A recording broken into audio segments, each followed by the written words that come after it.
হে WhatsApp guys, কেমন আছো সবাই? আশা করি সবাই খুব ভালো আছো। র্যান্ডম ভিডিওস চ্যানেলের মুভির এক্সপ্লেনেশন সিরিজে আজকের পর্বে আমরা 2019 সালে রিলিজপ্রাপ্ত দক্ষিণ কোরিয়ান একটা ব্রুটাল অ্যাকশন থ্রিলার সিনেমা নো মার্সি সম্পর্কে জানতে চলেছি। আর নো মার্সি নামে এর আগেও আমরা একটা কোরিয়ান সিনেমা দেখেছিলাম, তবে ওই সিনেমার সাথে এই সিনেমার কোনো সম্পর্ক নেই। তো যাই হোক, এই সিনেমাতে আমরা দেখবো হচ্ছে দুই বোনের কাহিনী, যেখানে প্রতিবন্ধী ছোট বোনকে শারীরিকভাবে অত্যাচার করার কারণে রেপ করার কারণে বড় বোন প্রতিবাদ করে, বাট এই কারণে সে চলে যায় হচ্ছে জেলে। আর তারপর সেই প্রতিবন্ধী বোনের উপর আরো কত নির্যাতন হয়, আর তারপর বোন যখন জানতে পারে এই কথা, তারপর কিভাবে সেটা প্রতিশোধ নেয়, কত ব্রুটাল ভাবে প্রতিশোধ নেয়, সেটা এই সিনেমাতে ফুটে ওঠানো হয়েছে। তো যাই হোক, আমার কাছে পার্সোনালি সিনেমাটি যথেষ্ট ভালো লেগেছে, বাট আমি জানি না তোমাদের কাছে কেমন লাগবে। ইভেন দক্ষিণ কোরিয়ার মানুষের কাছে এই সিনেমাটা অত বেশি ভালো লাগেনি। এই কারণে এই সিনেমাটি কামাই করতে পেরেছে মাত্র 20 কোটি টাকা। 35 কোটি টাকার সিনেমা কামাই করতে পেরেছে মাত্র 20 কোটি টাকা, বাট আমি মনে করি এই সিনেমা এর চেয়ে বেশি কিছু ডিজার্ভ করে, কারণ এই সিনেমার কাহিনীতে যথেষ্ট দম রয়েছে। তো বাড়তি কোনো কথা না বলে চলো আমরা এই সিনেমাটা সম্পর্কে জানবো, এবং সিনেমাটা আমরা দেখে তারপর বলবো যে অ্যাকচুয়ালি সিনেমাটি কি বক্স অফিসে জাস্ট 20 কোটি টাকা আয় করা ডিজার্ভ করে, নাকি এটা 120 কোটি টাকা হওয়া উচিত ছিল। তো চলো শুরু করি। তবে তার আগে যদি কোনো বিজ্ঞাপন থাকে তোমরা স্কিপ করে মূল ভিডিওতে যেতে পারো, যাবে ডিসক্রিপশনে ডুরাশনে ক্লিক করে তারপর মূল ভিডিওতে যেতে পারো, কোনো সমস্যা না। আর বিজ্ঞাপন যদি থাকে আমরা ওটা প্লে করে দেবো। হ্যালো বন্ধুরা, আজ আমরা এমন একটি অ্যাপ সম্পর্কে তোমাদের বলতে চাই যে অ্যাপটির অফিসিয়াল পার্টনার হচ্ছে পিএসজি। আর এখানে অনেকগুলো ম্যাচ খেলে ল্যাপটপ, আইফোন, স্মার্ট ওয়াচ ও আরও অনেক ক্যাশ প্রাইজ জেতার সুযোগ রয়েছে। আর এই অ্যাপটিতে সকল ধরনের লাইভ ম্যাচের রেজাল্ট দেখতে পারবে এবং এই ম্যাচের স্কোর অনুমান করে গেমও খেলতে পারবে, যেমন কোন টিম জিতবে, কোন টিম কত রান করবে, কে সর্বোচ্চ স্কোর করবে। এছাড়া বিভিন্ন ধরনের গেম রয়েছে, সেগুলো খেলেও ইনকাম করতে পারো। আর রেজিস্ট্রেশনের সময় আমাদের যে প্রোমো কোডটি রয়েছে রোনাল, এটা ব্যবহার করলে প্রথম ডিপোজিটে 26,000 টাকা পর্যন্ত বোনাস পেতে পারো। আর এই টাকা তুমি খুব সহজেই বিকাশ, ব্যাংক এবং অন্যান্য সহজ পদ্ধতির মাধ্যমে উঠাতে পারো। তো আর দেরি কিসের? ডেসক্রিপশনে প্রোমো কোড এবং পিন কমেন্টে প্রোমো কোড সহ সাইন আপ লিঙ্ক রয়েছে, সেটা ব্যবহার করো এবং ক্যাশ প্রাইজ জিতো। আর এখানে আরেকটা কথা মনে রেখো, আমরা যেই বিজ্ঞাপন দেই না কেন, অনলাইন থেকে টাকা আয় করা এত সহজ কোনো ব্যাপার নয়। তোমরা কোনো আর্থিক ক্ষতির সম্ভাবনা রয়েছে এমন কোনো ওয়েবসাইটে যাবে না। তো চলো এবার মূল ভিডিওতে চলে যাই।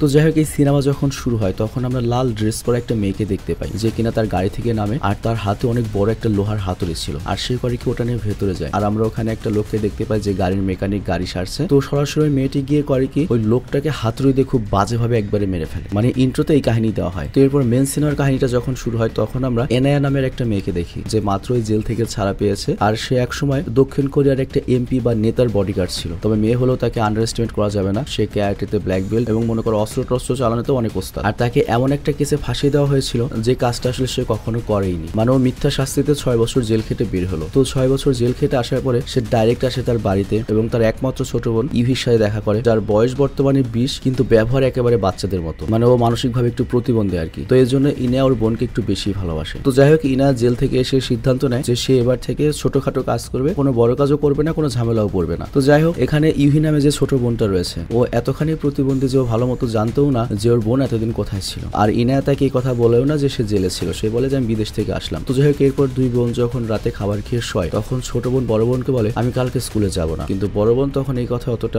গুরুত্ব দেয় না, জিজ্ঞেস করে না যে কেন স্কুলে যাবে না, কি সমস্যা হয়েছে, এগুলো বলে না। উল্টো বলে তোমার স্কুলে যাওয়া উচিত। কিন্তু তারপর ছোট বোন বলে না আমি যাবো না। কিন্তু বোন তখন ওকে বোঝায় যে স্কুলে কেন যাওয়া উচিত, কিন্তু এই কথা জিজ্ঞেস করে না যে কি সমস্যা রয়েছে। তো আজকে যদি বড় বোন এই প্রশ্নটা করতো, তাহলে পরবর্তী সময় এই ছোট বোন আরো অনেক বিপদ থেকে বেঁচে যেত। তো যাই হোক, এরপরের দিন আমরা দেখি স্কুলের ঘন্টা বাজে এবং ইভি স্কুলে গিয়েছে। তো ঘন্টা বাজার পরে সকল স্টুডেন্টরা করে কি টিফিন করতে যায়, বাট এরই মাঝে আমরা কিছু মেয়েদেরকে দেখি যারা ইভির কাছে আসে, আর তারা করে কি ইভিকে বুলি করা শুরু করে। প্রথমত ইভি প্রতিবন্ধী, তার উপর মনে করো যে অনেকবার ফেল করে এই সেম ক্লাসে রয়েছে, ওর এতদিনে কলেজে থাকার কথা ছিল বাট এখনো স্কুলে রয়েছে। তো এগুলো নিয়ে প্রতিদিন ওকে বুলি করা হয়, আর এটা ওর কাছে নতুন কিছু ছিল না। তো যাই হোক, এরপর যখন বাসায় যাচ্ছিল তখন ওকে বিরক্ত করা শুরু করে, এবং ওকে তো বাসায় যেতে দেয় না, উল্টো ওকে নিয়ে গিয়ে করে কি একটা অ্যাডাল্ট ক্লাবে নিয়ে যায়, এবং সেখানে ওর সাথে অনেক রুড আচরণ করা হয়। মানে মনে করো যা ইচ্ছা তাই। তো ওখানে গিয়ে ইউহি কান্নাকাটি করে, সবার সামনে হাত জোর করে যে আমাকে প্লিজ বাড়িতে যেতে দাও, বাট কেউ ওর কথা শুনে না। আর এর কারণটা হচ্ছে এখানে যে মেয়েগুলো এসেছে ওরা অলরেডি নেশা করে পাগল হয়ে গিয়েছে, আর এই মেয়েগুলো এমন একটা কাজ করতে যাচ্ছে ইউহি নামে এই প্রতিবন্ধী মেয়েটার সাথে, যেটা আমরা কেউ কল্পনাও করতে পারি না। আমরা দেখতে পাই ওই পাজি মেয়েগুলো টাকার বিনিময়ে ইউহিকে একটা ছেলেদের গ্রুপের কাছে বিক্রি করে দেয়, আর ওই ছেলেরা তখন ইউহিকে নিয়ে যায় এবং ওকে রেপ করে। তো ইউহি অনেক চিৎকার করে, কিন্তু ওর চিৎকার শোনার জন্য এখানে কেউ ছিল না, সবাই এখানে ড্রাগ অ্যাডিক্টের সবাই এখানে নেশা করেছিল, মানে জায়গাটাই খারাপ। চিন্তা করো, এই হচ্ছে কোরিয়া। আর ওইদিকে আমরা দেখি এত রাত হয়ে গিয়েছে, এখনো ইউহি বাড়ি ফিরেনি। তো বড় বোন অনেক টেনশনে পড়ে যায়, আর সে চিন্তা করে ইউহি এখনো বাড়িতে আসলো না কেন। তো সে অনেকক্ষণ অপেক্ষা করে তারপর অনেক জায়গায় কল শুরু করে, কিন্তু কোথাও বোনের খোঁজ পায় না। আর ওইদিকে আমরা দেখি যে ছেলেগুলো ইউহিকে কিনেছে, ওরা সবাই মিলে পালাক্রমে ওকে ধর্ষণ করার পরে ইউহিকে ওরা আরেকজনের কাছে ভাড়া দিয়ে দিয়েছে। তবে যে ছেলেগুলো ওই ভাড়া দিয়েছে ইউহিকে, ওরা জানতো এই কথা যদি পুলিশ পর্যন্ত পৌঁছায় ওরা বিপদে পড়ে যাবে। তো এখানে ওরা করে কি, ডাবল আই করার একটা প্ল্যান করে। ধরো তোমার কাছে ও ইউহিকে ভাড়া দিয়েছে, তুমি যখন ওর সাথে রুমে যাবে তখন ওরা করবে কি, তুমি যখন ওর সাথে মনে করো নগ্ন অবস্থায় থাকবে, ওই অবস্থায় গিয়ে তোমাকে আটক করবে। তাহলে হবে কি, তোমার ভাড়ার টাকাও তো নেবে, প্লাস তোমাকে ভিডিও করে মনে করো তোমার মোবাইল টোবাইল টাকা পয়সা সব রেখে দেবে। চিন্তা করো, আর এরকম ভিডিও করে রাখলে ওই লোকটা আর পুলিশের কাছে যেতে পারবে না। তো এইরকম লেভেলে খারাপ লোক ওরা। তো এইভাবে 2-3 দিন চলে যায়, কিন্তু একদিন যখন একটা লোক আসে এবং ইভির সাথে যখন শারীরিক সম্পর্ক করছিল প্রতিদিনের মতো ওই ছেলেগুলো সেদিনও করে কি, মাঝপথে দরজা খুলে ভিডিও করা শুরু করে এবং টাকা দাবি করে। কিন্তু এবার দেখা যায় উল্টো ওরা বিপদে পড়ে গিয়েছে, কারণ এবার যে লোকটা এসেছে সে নিজে অনেক নাম করে একটা গ্যাংস্টার, এবং উল্টো ওই লোকটা করে কি, ওদেরকে মারে, ওদের ফোন উল্টো ছিনিয়ে নেয় এবং ওদের ভিডিও সব ডিলিট করে দেয়। আর অন্যদিকে আমরা দেখি ইনা এত দিন রাত এক করে দেয় তার বোনকে খুঁজতে খুঁজতে, অনেক পরিচিত আত্মীয় স্বজনের বাড়ি যায়, কোথাও পায় না। আর তারপর সে সিদ্ধান্ত নেয় সে স্কুলে যাবে, আর এই কাজটা তার আরো আগে করা উচিত ছিল। তবে দেরিতে হলেও সে লাস্ট পর্যন্ত স্কুলে যায় প্রিন্সিপালের কাছে। বাট প্রিন্সিপাল উল্টো ওর বোনের বিষয়ে অনেক অভিযোগ করতে থাকে যে ওর ব্রেন অনেক দুর্বল, ও পড়ালেখায় অনেক দুর্বল, রোজ স্কুলে আসে না, আমাদের তো উচিতই হয়নি ওকে স্কুলে রাখা। তো চিন্তা করে, এমনিতেই বোন হারিয়ে গিয়েছে, টেনশন, তার উপর যদি টিচাররা এরকম ব্যবহার করে, তো ইনায়া পড়ে যায় আরো টেনশনে, কারণ তার ছোট বোনের সাথে খুব বেশি কথাও হয়নি, মাত্র কয়েক ঘন্টা কথা হয়েছে। যদি আরো কথা হতো তাহলে আরো কিছু তথ্য জানতে পারতো। তো ইনায়া করে কি, নিরাশ হয়ে সেখান থেকে যখন যেতে লাগে স্কুল থেকে, তখনই ক্লাসের একটা নিরীহ মেয়ে এসে ইনায়াকে থামায়। আর এই মেয়েটি ইউহির সাথে ক্লাসে পড়তো। তো সেই ইনায়াকে একটা ভিডিও দেখায়। তো যে মেয়েগুলো ইউহিকে তোমার ওই অ্যাডাল্ট ক্লাবে নিয়ে গিয়েছিল, ওরা যে ভিডিওগুলো করেছিল সেটা ওদের ক্লাসের যে হোয়াটসঅ্যাপ গ্রুপ রয়েছে সেখানে দিয়েছে। তো সেখান থেকে মেয়েটা পেয়েছে। তো ইনায়া যখন এই দৃশ্য দেখে যে ওর বোন চিৎকার করছে, ওই মেয়েগুলোর সাথে খারাপ ব্যবহার করছে, তো ইনায়ার তো মাথা গরম হয়ে যায়। আর তখন ইনায়া বুঝতে পারে যে ওর ছোট বোন কেন স্কুলে যেতে চায় না, কেন স্কুলের অ্যাটেন্ডেন্স কম, কেন পড়াশোনায় মনোযোগ দিতে পারে না, এবং বুঝতে পারে যে আমি গত 6 বছর জেলে ছিলাম। আসলে এখানে একটু ভুল হয়েছে, 6 বছর হবে না, 4 বছরের জেল হবে। 4 বছরের জেলে ছিলাম, এই 4 বছর তাহলে ওর সাথে এরকমই হয়েছে, আমার বোনটা না জানি কত যন্ত্রণা সহ্য করেছে। তো যাই হোক, এরপর ইনায়া করে ওই মেয়েটির কাছ থেকে যেসব মেয়েরা ইউহিকে ওই অ্যাডাল্ট ক্লাবে নিয়ে গিয়েছিল এবং ওকে শাস্তি দিয়েছে সেই মেয়েদের খোঁজ বের করে এবং পুরো স্কুলে ওদেরকে খুঁজতে শুরু করে। আর অনেকক্ষণ খোঁজার পরে দেখতে পায় যে ওরা ওয়াশরুমের দিকে যাচ্ছে, মানে ওই পাজি মেয়েগুলো। তো ইনায়া ওদের পিছু নেয় এবং সেখানে ওদের মুখোমুখি হয় এবং বলে, আমার বোনকে কই রেখেছিস? তো ওই মেয়েগুলো তো খুব বাজে, ওরা তো ইনায়াকে দামই দেয় না। বাট বুঝতে হবে ইনায়া কিন্তু নর্মাল মেয়ে নয়, ও একটা নেতার বডিগার্ড ছিল। তো ওরা করে কি, ইনায়াকে যখন আক্রমণ করে ইনায়া তখন ওদেরকে কেলিয়ে বুঝিয়ে দেয় যে তোরা যে ক্লাসের ছাত্র, আমি এই ক্লাসের প্রিন্সিপাল ছিলাম। মানে ওই 3টা মেয়েকে কয়েক সেকেন্ডের মধ্যে ফেলে দেয়। আর তারপর ওদেরকে মেরে জিজ্ঞাসা করে, আমার বোনের সাথে তোরা কি করেছিস? আর তখন ভয়ে একটা মেয়ে মুখ খোলে এবং বলে, ওই দিন আমরা নেশা করেছিলাম, ওকে আমরা কয়েকটা ছেলের কাছে বিক্রি করে দিয়েছি। তো এটা শুনে ইনায়া তো মনে করো যে একেবারে হট হয়ে যায় এবং ওখান থেকে ওদের সবগুলোকে তো আরো কেলায়। তারপরে করে কি, ওই গ্রুপের যে লিডার মেয়ে রয়েছে ওকে টেনে নিয়ে আসে সেই ছেলেদের বাসায় যার কাছে বিক্রি করে দিয়েছে। তো ওই ছেলে তো ইনায়াকে দেখে ওর উপর হামলা করে, বাট ইনা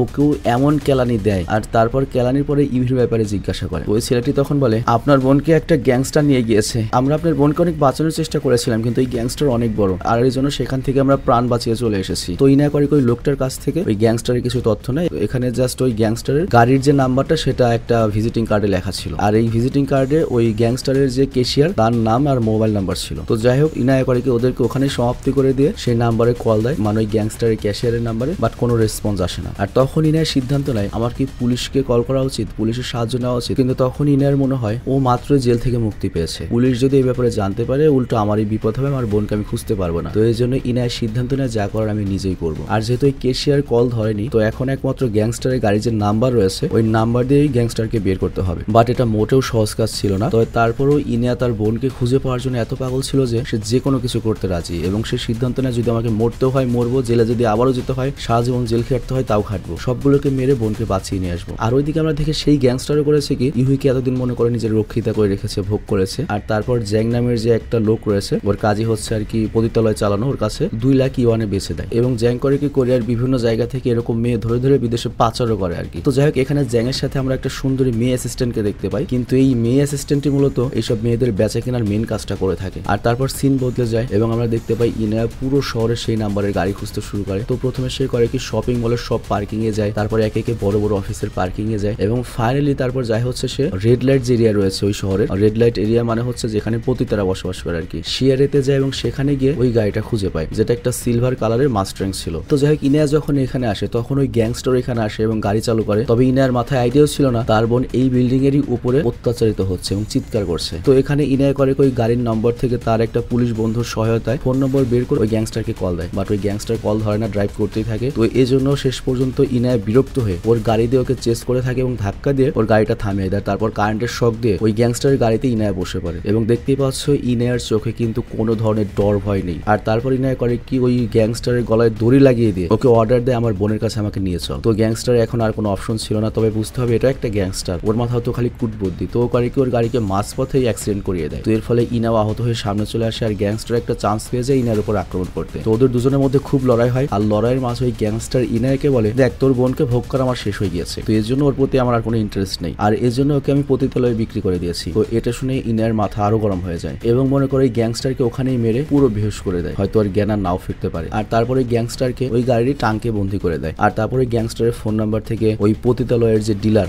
জ্যাং এর নাম্বার বের করে এবং ওর ঠিকানাও পেয়ে যায়। আর তারপর সে দ্রুত জ্যাং এর ঠিকানায় যায়। তো ভেতরে গিয়ে ইনায়া করে ওই মেয়ে অ্যাসিস্ট্যান্টকে দেখতে পায় যে ইভির হেয়ার ক্লিপ পরেছিল, যেটা ইনায়া জেল থেকে বেরিয়েই তার ছোট বোনের জন্য কিনেছিল এবং গিফট করেছিল। তো এখানে ওই অ্যাসিস্ট্যান্ট তো দৌড় লাগায়, আবার ওদিকে জ্যাংও সুযোগ বেছে চাকু দিয়ে করে কি ইনায়ার পায়ে আঘাত করে, কিন্তু ইনায়া ওকে উল্টো অনেক মারে এবং বুঝিয়ে দেয় যে আমিও একটা ট্রেন্ড শক্তিশালী মেয়ে। তো যাই হোক এখানে আমরা দেখতে পাই ওই জ্যাংকে এবং মেয়েকে এত কেলানি দেয় যে ওরা দুজনে তখন বলতে শুরু করে সব কথা হুড়হুড়িয়ে বলবো, কোনো প্রবলেম নেই। তো জ্যাং নামের ওই ডিলার তখন বলে ইভিকে আমরা আবার আরেক গ্যাংয়ের কাছে বিক্রি করে দিয়েছি এবং ওকে হয়তো বিদেশে পাচার করা হবে। আর ওইদিকে তখন মেয়ে অ্যাসিস্ট্যান্ট বলে আমরা যখন ডিল করছিলাম তখন তোমার বোন একটা ফোন পেয়েছিল, আর ওই ফোন পেয়ে সুযোগ পেয়েও করেছে কি কয়েকটা নাম্বারে কল দিয়েছিল, কিন্তু কেউ ওই কল তোলেনি। তো এখান থেকে ইনায়া করে ওই নাম্বারগুলো নেয় যেখানে ইউহি কল দিয়েছিল। আর এই পয়েন্টটা তোমাদের মনে রাখতে হবে যে ইউহি মানে ওই প্রতিবন্ধী বোন 3 জন লোককে কল দিয়েছিল। তো যাই হোক অন্যদিকে আমরা দেখি শান নামের একজনকে, আর সে ইউহিকে তার গাড়িতে করে নিয়ে যাচ্ছিল এবং একটা গ্যাস স্টেশনে থামে। আর ওই সুযোগে ইউহি করে কি নেমে একটা বাসে পালিয়ে যায়, কিন্তু ওই বাসটা যখন চলতে শুরু করে তখনই শান করে ওই বাসটাকে থামায় আর ভেতরে সেই ইউহিকে দেখতে পেয়ে সবার সামনেই টেনে বের করে। আর এখানে বাসের কেউ প্রতিবাদ করার সাহস পায় না, আর এটা পুরো দুনিয়ার চিত্র। তো যাই হোক শান যখন ইউহিকে রাস্তার মাঝে টেনে নিয়ে যাচ্ছিল তখনই তার কাছে একটা সংসদ সদস্যের কল আসে, আর সে ছিল হচ্ছে এই শানের বস আর কি। তো শান ওই সংসদ সদস্যকে বলে ওই মেয়েটি আমার কাছে রয়েছে, কোনো টেনশন নেবেন না, খুব শীঘ্রই ওকে পেয়ে যাবেন। আর অন্যদিকে ইনায়া করে কি ইউহি যে 3টা নাম্বারে কল দিয়েছিল সেই 3টা নাম্বারের প্রথম নাম্বারের কাছে যায় এবং এখানে ইনায়া ভাবে হয়তো ওই 3 নাম্বার থেকে কোনো ক্লু পেতে পারবে, কিন্তু ওখানে যাওয়ার আগে ইনায়া করে কি ওই গ্যাংস্টারকে গাড়ির ট্রাঙ্ক থেকে বের করে এবং ওর হাত মনে করে যে একবার ছেঁচে ভেঙে দেয় এবং পাও ছেঁচে ভেঙে দেয়। মানে ওর হাত পা কোনো ভাবে আর ঠিক করা পসিবল না, বেঁচে থাকলেও মনে করো যে মরার মতোই বেঁচে থাকবে, ডাইরেক্ট মেরে যায় না যে বাঁচবি কষ্ট করে বাস। আর এরপর সে যায় হচ্ছে যেখানে ইউহি কল দিয়েছিল সেই দোকানে। তো ওখানে একটা বুড়ো লোক আসে। তো ওই বুড়ো লোকটার আইডিয়া ছিল না যে সামনের লোকটি ইউহির বোন, এবং উল্টো মনে করে যে সে হয়তো কোনো একটা পতিতার ডিলার বা পতিতা বা মেয়ে সাপ্লাই দেয়। তো ওই বুড়ো তখন ইনাওকে মনে করে ওরকম অফার দিতে শুরু করে, ইনাও তখন তাল দেয়। আর তারপর ইনাও জিজ্ঞেস করে যে ওর সাথে তোমার কিভাবে পরিচিত, কিভাবে সম্পর্ক হলে। এরপর যখন বুড়ো বলতে শুরু করে আমরা বুঝতে পারি যে এই বুড়ো হচ্ছে একটা বুড়ো লুচ্চা। তো বুড়োটা বলে যে আসলে ইউহি এখানে কমিক্স পড়তে আসতো, আর কমিক্স দেওয়ার নাম করে আমি ইউহির সাথে খারাপ কাজ করতাম, আর এতে আমার বন্ধুরা আমাকে সাহায্য করতো। তো বুড়োর তো আইডিয়াও ছিল না যে এটা ইউহিরই বোন। তো ইনায়া তখন মারাত্মক লেগে যায় এবং ওই বুড়োর দরজায় আঙুল রেখে 10টা আঙুলি কেটে দেয়। আর ওই লোকটি যখন চিৎকার করে কান্না করছিল তখন ইনায়া জিজ্ঞেস করে তোর বাকি 2 বন্ধুকে, কিন্তু এখানে আমরা দেখতে পাই ইনায়ার চোখেও কিন্তু পানি চলে এসেছে। মানে ইনায়া অবাক হয়ে যায় যে সমাজ কত খারাপ, আমার প্রতিবন্ধী বোনের সাথে কি আচরণ ওরা করেছে। তো যাই হোক এরপর লোকটি বলে আমার আর বাকি যে 2 বন্ধু রয়েছে তার মধ্যে একটা হচ্ছে ফটোগ্রাফার যে মেয়েদের ছবি তোলে, আর একটা হচ্ছে গাড়ির মেকানিক। তো যাই হোক এরপর আমাদের সেই ফটোগ্রাফারকে দেখানো হয় যে মেয়েদের ছবি তুলতে এই কথা বলে যে তোমাকে মডেল বানাবো, কিন্তু ব্যাপারটা এরকম কিছুই ছিল না। সেই মেয়েদের নিয়ে আর কি মনে করো শারীরিকভাবে ভোগ করতো, আর সেই ইহুইকেও এমন কথা বলেছিল। আর ইহুই যেহেতু একটু প্রতিবন্ধী টাইপ ছিল তো বুঝতেই পারছো ওর সাথে কি হয়েছে। তো এরপর ইনায়া যখন সেখানে যায় ওখানে গিয়ে ইহুইর ছবিটা ফটো ফ্রেমে দেখতে পায়, আর যেহেতু ইনায়া অলরেডি লোকটা সম্পর্কে সব জেনে এসেছে তো এর জন্য ডাইরেক্ট কোনো কথা না বলে সেই ফ্রেমটার মাথায় মারে এবং গলা কাটার আগে ওর পরবর্তী বন্ধুর ব্যাপারে জিজ্ঞাসা করে, আর তারপর ওর গলা কেটে মানে মরার অপেক্ষায় রেখে চলে যায়। আর এর পরের সিন যেটা হয় এটা আমরা সিনেমা শুরুতে দেখেছিলাম। আমরা দেখতে পাই ইনায়া গাড়ি থেকে বের হয় এবং ওই মেকানিকের কাছে যায়, গ্যারেজ মেকানিক, এবং হাতুড়ি দিয়ে বাড়ি দিয়ে ওকে জিজ্ঞাসা করে তুই আমার বোনের সাথে কি করেছিলি আর কি হয়েছে পুরো কাহিনী খুলে বল। আর তারপর এই সিনেমার আসল রহস্য খুলতে শুরু করে। আর আমরা ওই সময় চলে যাই আজ থেকে 4 বছর আগে যখন ইনায়া জেলে যায়নি। মানে আমরা এখানে জানতে পারবো যে অ্যাকচুয়ালি ইনায়ার ওই প্রতিবন্ধী বোনের উপরে এত মানুষ কেন খেপা হয়েছিল। তো যাই হোক 4 বছর আগে ইউহি যখন ওই কমিক্সের দোকানে ফার্স্ট গিয়েছিল তখন ওই দোকানদার ইউহিকে কমিক্সের লোভ দিয়ে ডেকেছিল, আর তারপর তারা সবাই মিলে গাড়িতে ওর সাথে খারাপ কাজ করে এবং তারপর ছেড়ে দেয়। আর ওই গাড়িটা মূলত ছিল হচ্ছে ইনায়ার যে সংসদ সদস্যের বডিগার্ড ছিল সেই সংসদ সদস্যের, আর সে গাড়িটা ঠিক করতে দিয়েছিল। তো এরপর সংসদ সদস্য এসে যখন গাড়িটা নেয় তখন ওই গাড়িতেই তো ইউহিকে রেপ করেছিল। তো ইউহির যে প্যান্টটি সেটা ওই গাড়িতেই ছিল। আর এটা দেখে সংসদ সদস্যের মাথা তো মনে করে যে পুরো পাগলা হয়ে যায়, বুঝতে পারছো ক্ষমতা আছে, টাকা রয়েছে। তো সংসদ সদস্য তখন ওই দোকানদারকে কল করেছিল এবং বলেছিল কাকে কি করেছিস আমার গাড়িতে। তো তখন ওই দোকানদার সবকিছু বলে দেয়। আর এরপর থেকেই ওই সংসদ সদস্য নজর পড়েছিল হচ্ছে ইভির ওপর, এবং সে প্রতিদিন ইভির স্কুলের পর ইভিকে নিয়ে যেত এবং ওর সাথে খারাপ কাজ করতো। আর তখন ইনায়া লক্ষ্য করতো যে ইভি কেন এত দেরি করে ক্লাস থেকে আসে। আর এটা ফিগার আউট করার জন্য একদিন ইনায়া যখন স্কুলে যায়, সে দেখতে পায় যে তার ছোট বোন একটা লাক্সারি গাড়িতে গিয়ে বসছে। মানে যেহেতু প্রতিবন্ধতার বোঝানোকে ভয় ভীতি দেখিয়ে, টাকার লোভ দেখিয়ে বা বিভিন্ন গিফটের লোভ দেখিয়ে এইভাবে ওকে ভোগ করা হতো। তো যাই হোক, এই সংসদ সদস্যের জন্যই কিন্তু ইনায়া বডিগার্ড হিসেবে কাজ করতো। তো ইনায়া যখন এটা দেখে তার বোনের সাথে এই অবস্থা, ও তো পাগল হয়ে যায়, সোজা গিয়ে হোটেলের ভেতরে ওঠে এবং স্ক্রু ড্রাইভারের সাহায্যে ওই সংসদ সদস্যের চোখ পুরো কানা করে দেয় আর বোনকেও ছাড়িয়ে আনে। কিন্তু যেহেতু সে একটা সংসদ সদস্য, তার তো অনেক পাওয়ার, সে উল্টো ইনায়াকে টাকা চুরির দোষ দিয়ে 4 বছরের জন্য জেলে পাঠিয়ে দেয়। আর এ কারণে সে ওই সংসদ সদস্যের উপর কখনোই প্রতিশোধ নিতে পারেনি। মানে ওই টাইমটা সে জেলে ছিল, কিন্তু জেলে থেকে আসার পর ইনায়া কিন্তু বলেছিল আমি এবার সাধারণ জীবন যাপন করবো, যা হয়ে গিয়েছে ওই রাস্তায় আর যাবো না। কিন্তু তার বোনের উপর আবারও আঘাত চলে এসেছে। তো এই জন্য সে সিদ্ধান্ত নিয়েছে এবার আর সংসদ সদস্য বা যে আসুক কাউকে ছাড়াছাড়ি নেই। তো যাই হোক, অন্যদিকে আমাদের দেখানো হয় বর্তমানে ইভি আবারও ওই সংসদ সদস্যের ম্যানেজারের কাছে রয়েছে। আর ওই ম্যানেজারকে তো তোমরা অলরেডি দেখেছো, যার নাম হচ্ছে শান। আর এই শান ছেলেটা কিন্তু ইনায়ার খুব ভালো বন্ধু, কারণ তারা একসাথে সংসদ সদস্যের জন্য বডিগার্ড হিসেবে কাজ করতো। আর শান খুব ভালো মতোই জানে যে ইনায়াও খুব ডেঞ্জারাস। আর যেহেতু শান ইনায়ের বন্ধু, সে করে কি ইনায়াকে কল করে এবং বলে তোর বোন কিন্তু ওই সংসদ সদস্যের সরকারি ঘরে রয়েছে, আমি সরাসরি কোনো স্টেপ নিতে পারবো না, তোর যদি কিছু করার থাকে তুই কর। তো ইনায়া খোঁজ পেয়ে যায় তার বোন কোথায় রয়েছে। আর এরপর বন্দুক নিয়ে সোজা ওই সরকারি হাউসে ঢুকে যায় এবং এক এক করে সব গার্ডদের মেরে ফাইনালি পার্ক পর্যন্ত পৌঁছে এবং পার্কের মাথায় বন্দুক তাক করে। আর তারপর সোজা